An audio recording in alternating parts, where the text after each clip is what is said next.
Salam Bapak Ibu Saudara-saudara yang dikasihi Tuhan kita Yesus Kristus. Semoga kita tetap dalam keadaan sehat dan kita tetap saling mencintai dan mengasihi kepada saudara-saudara, kepada orang tua, kepada orang yang kita cintai, dan terlebih kepada Tuhan. Dalam renungan ini kita diberi judul Ikatan Cinta.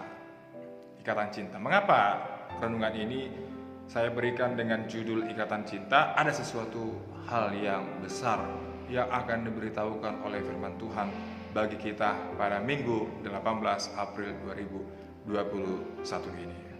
Oleh karena itu, mari saksikan video ini dari awal hingga akhirnya supaya kita tahu apa maksud dari ikatan cinta ini.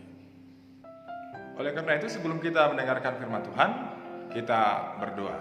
Terima kasih ya Tuhan buat kasih setia dan cintamu kepada kami yang selalu menyertai kehidupan kami hingga detik ini. Kami boleh melakukan apa yang menjadi pekerjaan kami, dan kami mau sampaikan itu kembali supaya Tuhan memberkati apa yang telah kami kerjakan. Sebentar kami akan mendengarkan firman-Mu dan mengetahui kasih setia Tuhan dalam hidup kami. Oleh karena itu berkatilah hati dan pikiran kami. Di dalam Kristus Yesus kami berdoa. Amin. Bapak Ibu Saudara-saudara yang dikasihi Tuhan Yesus Kristus, firman Tuhan pada minggu hari ini tertulis dari Kitab Mazmur pasal 106 ayat 1 hingga ayat 5. Saya akan bacakan untuk kita semuanya. Kasih setia Allah dan ketegaran hati Israel. Haleluya, bersyukurlah kepada Tuhan sebab Ia baik, bahwasanya untuk selama-lamanya kasih setianya. Siapakah yang dapat memberitahukan keperkasaan Tuhan, mendengarkan segala pujian kepadanya? Berbahagialah orang-orang yang berpegang pada hukum, yang melakukan keadilan di segala waktu. Ingatlah aku, ya Tuhan, demi kemurahan terhadap umat-Mu. Perhatikanlah aku demi keselamatan daripadamu, supaya aku melihat kebaikan pada orang-orang pilihan-Mu, supaya aku bersukacita dalam sukacita umat-Mu, dan supaya aku bermegah bersama-sama milik-Mu sendiri. Demikian firman Tuhan. Bapak Ibu Saudara-saudara yang dikasihi Tuhan kita Yesus Kristus, banyak orang mengatakan bahwa cinta itu adalah perasaan. Cinta itu adalah emosional kita kepada orang yang kita cintai. Tetapi kita jangan lupa, cinta itu bukan kata sifat, tetapi cinta itu kata kerja yang lebih besar maknanya daripada kata benda itu sendiri. Cinta itu kata kerja. Banyak orang yang sedang jatuh cinta, atau orang-orang yang ingin menikah, atau orang-orang yang telah menikah sering mengeluhkan cintanya, cinta seseorang kepada dirinya. Dia mengatakan bahwa dirinya tidak lagi merasakan cinta pertama sekali dia rasakan dari pasangannya. Pasangannya tidak menunjukkan perasaan cinta yang dulu lagi kepadanya. Mengapa itu bisa terjadi? Mengapa seolah-olah cinta itu bisa datang tiba-tiba lalu hilang tiba-tiba? Kenapa itu bisa terjadi? Oleh karena itu cinta itu bisa kita katakan bahwa dia tidak hanya sifat saja, perasaan saja, tetapi cinta itu lebih dari perasaan. Itulah cinta dalam perbuatan kita yang sebenarnya. Tetapi melalui firman Tuhan ini kita akan diberitahukan kasih cinta yang besar dari Allah kepada kita di minggu hari ini. Yang pertama, di ayat 1 dikatakan, bersyukurlah kepada Tuhan sebab Ia baik, bahwasanya untuk selama-lamanya kasih setianya. Bersyukurlah kepada Tuhan sebab Ia baik, bahwasanya untuk selama-lamanya kasih setianya. Bapak Ibu Saudara-saudara yang dikasihi Tuhan Yesus, kalau dikatakan pemazmur bahwa kasih setia Tuhan itu adalah untuk selama-lamanya, ini perlu kita garis bawahi. Bersyukurlah kepada Tuhan sebab Ia baik, bahwasanya untuk selama-lamanya. Untuk selama-lamanya. Kalau dikatakan Allah baik, kasih setianya untuk selama-lamanya, berarti kasih cinta Tuhan ini sudah dari dulu-dulunya. Sudah dari zaman nenek moyang kita sampai detik ini.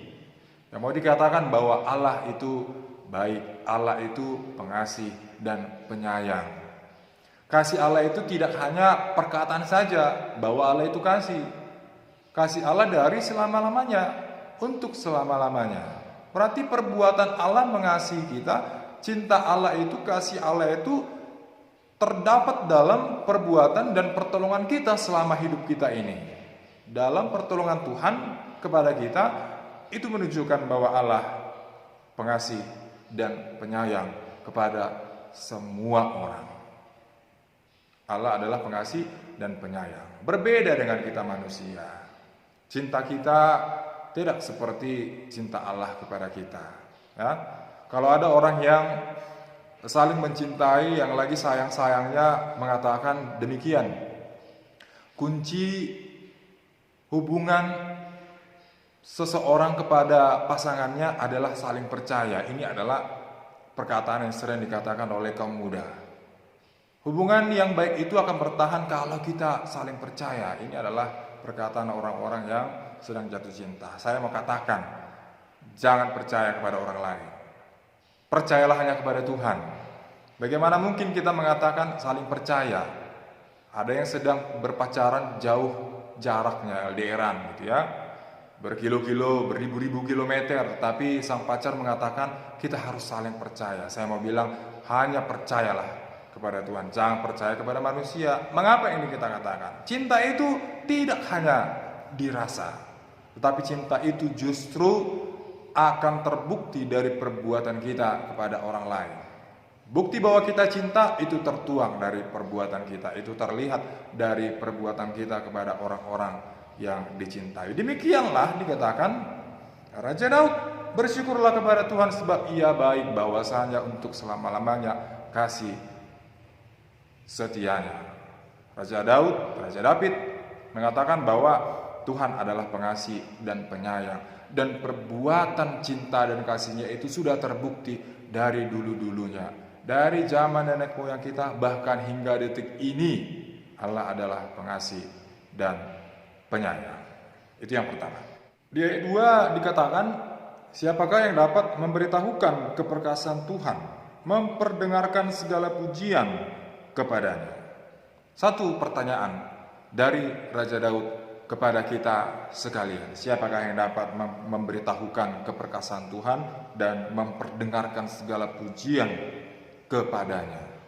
Bapak Ibu saudara-saudara, kita sering memuji-muji orang yang kita sayangi. Apakah kita memuji-muji saudara-saudara, kerabat-kerabat kita, kerabat kerja kita masing-masing?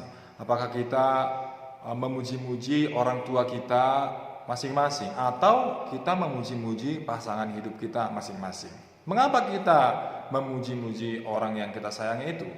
Tentu karena ada perbuatan yang baik yang terpuji sehingga kita memuji seseorang, sehingga kita memuji orang yang kita cintai.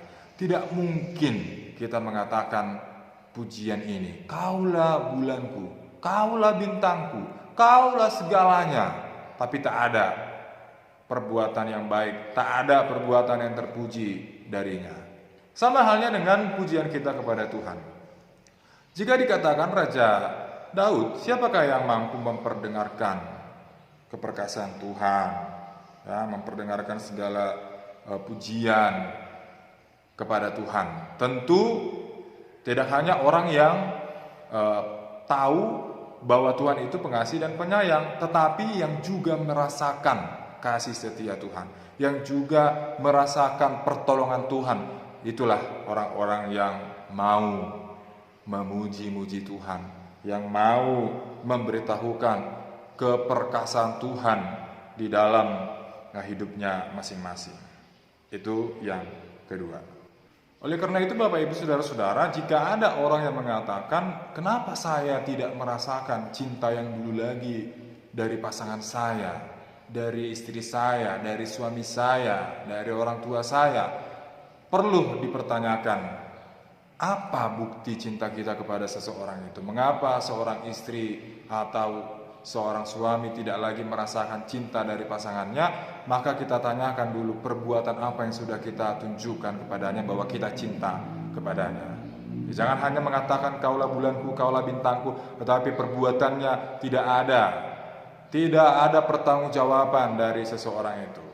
Ini adalah perintah kepada kita juga supaya kita juga merasakan cinta dari Tuhan dan kita memuji-muji perbuatan pertolongannya kepada kita masing-masing.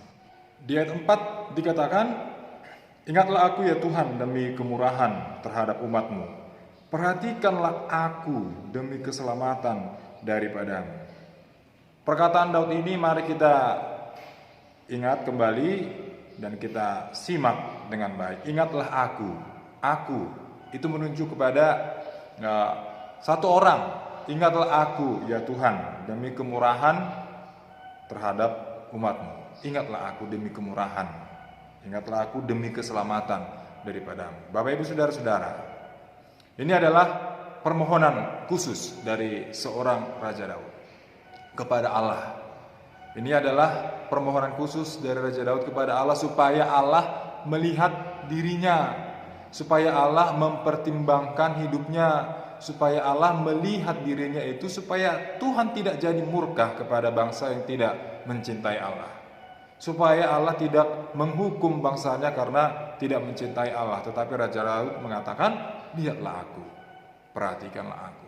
Berarti Raja Daud ini sedang berusaha untuk mengorbankan dirinya, menjadi pertimbangan bagi Allah supaya Allah tidak jadi murka kepada orang yang tidak cinta, tidak kasih kepada Tuhan. Dia seolah mengorbankan dirinya menjadi satu-satunya orang yang rela menjadi pertimbangan Allah bagi umatnya yang akan dimurkai Allah karena dosa-dosanya. Kalau di 1 dikatakan bahwa Tuhan itu baik, bahwasanya untuk selama-lamanya kasih setianya. Tetapi di ayat 4 ini seolah-olah Allah murka kepada umatnya yang tidak kasih dan tidak cinta kepadanya. Tetapi datanglah Raja Daud, dia mengatakan, lihatlah aku, ya Allah, perhatikanlah aku dan pertimbangkanlah aku. Ini adalah jalan damai yang diperbuat oleh Raja Daud kepada umatnya, supaya Allah tidak murka kepada umat pilihannya, supaya Allah tidak jadi menghukum orang yang menjadi bangsa pilihan Tuhan.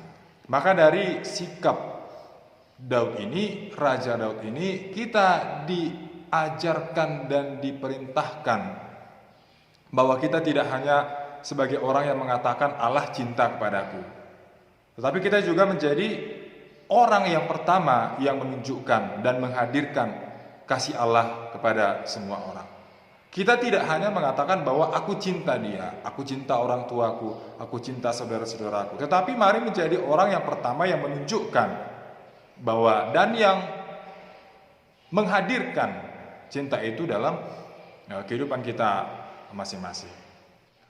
Yang terakhir Bapak Ibu, yang dapat kita katakan yaitu bahwa hanya orang-orang yang tinggal dalam kasih dan cinta Allah saja yang mampu menjadi perantara Allah untuk menghadirkan belas kasihan cinta Allah kepada semua orang. Hanya orang-orang yang tinggal di dalam kasih dan cinta Allah saja yang mampu mendamaikan semua orang. Inilah yang disebut dengan ikatan cinta. Cinta antara aku dan Tuhanku, cinta antara Tuhanku dan aku. Di minggu-minggu Paskah saat ini, di minggu Misericordias Domini ini, kita masih diingatkan tentang kebangkitan Tuhan Yesus. Salah satu pertimbangan Allah untuk mengasihi dan mencintai kita hanya melalui Tuhan Yesus Kristus yang telah bangkit itu. Salah satu pertimbangan Allah supaya Allah mengasihi umatnya manusia hanya melalui Yesus yang bangkit dari kematian itu. Oleh karena itu bersyukurlah kepada Tuhan, bersyukurlah kepada Allah bahwa kasih Allah adalah untuk selama-lamanya. Oleh karena itu judul dari renungan ini Ikatan Cinta, saya berikan Ikatan Cinta. Berarti jawabannya sudah jelas kita ketahui. Di dalam Tuhan Yesus kita terikat dalam kasih dan cinta Allah. Tidak ada yang lain. Hanya melalui Tuhan Yesus saja kita menerima kasih dan cinta Allah di dalam hidup kita masing-masing. Kita patut mensyukuri itu bahwa Allah adalah kasih untuk semua ciptaannya. Amin. Kita berdoa. Terima kasih ya Tuhan buat firman-Mu yang telah kami dengarkan pada saat ini, yang mengajarkan kami bahwa Engkau adalah kasih dan untuk selama-lamanya kasih setia-Mu. Perbuatan dan pertolongan-Mu nyata dalam hidup kami melalui pengorbanan anak-Mu Tuhan Yesus Kristus yang menjadi jalan damai bagi kami supaya Engkau berbelas kasihan kepada kami orang-orang yang berdosa ini. Ajari kami ya Tuhan, orang-orang yang percaya kepadamu, supaya kami juga saling mengasihi, saling mencintai apapun yang terjadi. Biarlah Tuhan yang mengajarkan kami bahwa kami menjadi orang-orang pelaku damai yang menghadirkan kesejahteraan, kebahagiaan dimanapun kami berada, di tengah-tengah pekerjaan kami, di tengah-tengah keluarga kami, dan di dalam perkumpulan dan persekutuan yang kami ikuti. Terpujilah Engkau ya Tuhan, hari ini kekal sampai selama-lamanya. Dalam Kristus Yesus kami berdoa. Amin. Terima kasih untuk Bapak Ibu, saudara-saudara yang sudah menyaksikan dan mendengarkan renungan firman Tuhan saat ini. Semoga kita semakin terberkati. Jangan lupa untuk di-subscribe dan di-share kepada saudara-saudara kita yang lain yang lagi sayang-sayangnya. Mungkin ini akan membantu kita supaya kita tetap saling kasih dan saling cinta kepada siapapun, kepada saudara-saudara, kepada orang tua, dan kepada orang-orang yang terkasih. Sampai jumpa di renungan selanjutnya.